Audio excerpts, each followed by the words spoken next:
top 10 catchers going into the 2025 season. And this list, in my opinion, really represents the passing of the guard when it comes to catcher, as there are a lot of older guys who are moving down and out of this list, and a lot of younger guys working their way up this list.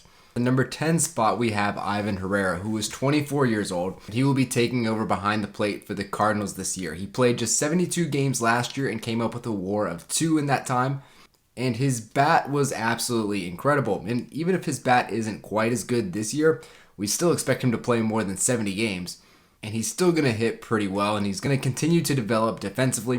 And if he could put up 2 WAR in half a season, surely he could put up something more than that in a full season. But then at the number 9 spot, we have Will Smith. And in 2024, Will Smith was the 8th best catcher in baseball. Yes, he made an All-Star game, and up until that point in the season, he played really well, but his second half was just pretty mediocre. And then when you factor in some absolutely atrocious defense, he's the worst framer in the league, period. And when it comes to blocking, he was 63rd out of 66 catchers.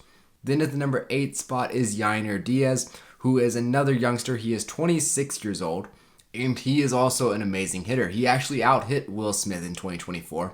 And he's younger and getting better at this point in his career.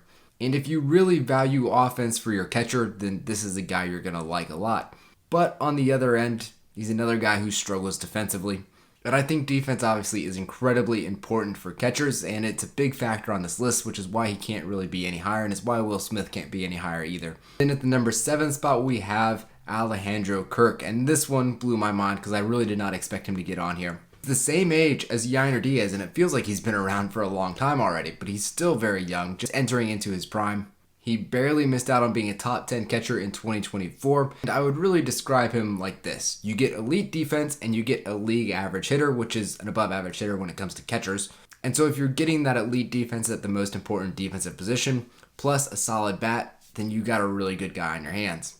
And his offense, being league average, well, that's the worst he's ever been. That's his floor, and we know he can be better. He did that back in 2022, and I know he's a little removed from that, but we know his range of outcomes is from league average at worst to significantly above league average at best, along with the great defense we know we're going to get. And then at the number 6 spot, we're just going to double down on this principle of defense, and it's going to be Patrick Bailey. Now, he is just 25 years old, so another youngster, and he's really even more extreme on this defensive thing than Alejandro Kirk is. He's the best defensive catcher in the league, but he's also a much worse hitter. He's the best framer in the league. He has the best pop time in the league.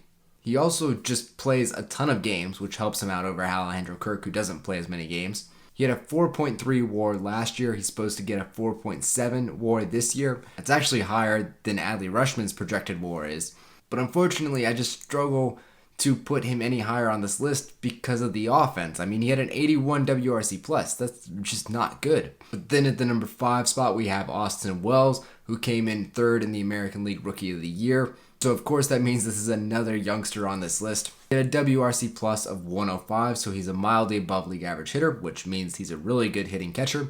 And of course he has a really great defense as well. Specifically that framing, which I think is the most valuable component of defense as a catcher. Then at the number 4 spot, we have Gabriel Moreno. He has been in the major leagues 2 years now, and unfortunately last year he missed a good bit of time due to injury. He is similar to Alejandro Kirk as a guy who doesn't swing and miss a lot. He understands the strike zone very well. High contact rate, a lot of good batting averages. He had a 107 WRC plus last season, which is pretty solid. And so what I feel we get with him is a very disciplined bat and a very consistent hitter, which is a nice luxury to have with such a young player. But he's also very good defensively, which again, I value that a lot. He's really good at framing and he's really good at holding runners on the base path. Then at the number 3 spot, we have Adley Rutschman. Now, Adley had a very disappointing 2024 season, but it was still pretty solid. But we do need him to pick it back up in 2025. Adley's disastrous year last year was him being a mildly above average hitter and a league average defensive catcher, but we know he has a whole lot more than that in his tank. And so I think coming into the 2025 season, fresh and healthy, ready to go, will be really big for him. Maybe he needs a few more off days, doesn't need to catch as much, give him some more DH days. But hopefully in 2025, we'll get back to seeing the Adley Rutschman we know and love that we saw in those first 2 years of his career. Then at the number 2 spot, we have Cal Raleigh. And in 2024, he was the offensive leader of the Mariners. He He barrels up balls and hits them extremely hard. Obviously, that means he also swings and misses and strikes out a ton. He's aggressive and he's a power hitter, and he's just 28 years old, which means he's in his prime. Now, Cal Raleigh was the best catcher of 2024, but it wasn't by much. But what he had going for him in 2024 was that really solid bat, along with being the best defensive catcher, along with Patrick Bailey. Of course, Patrick Bailey didn't hit the same way Cal Raleigh did.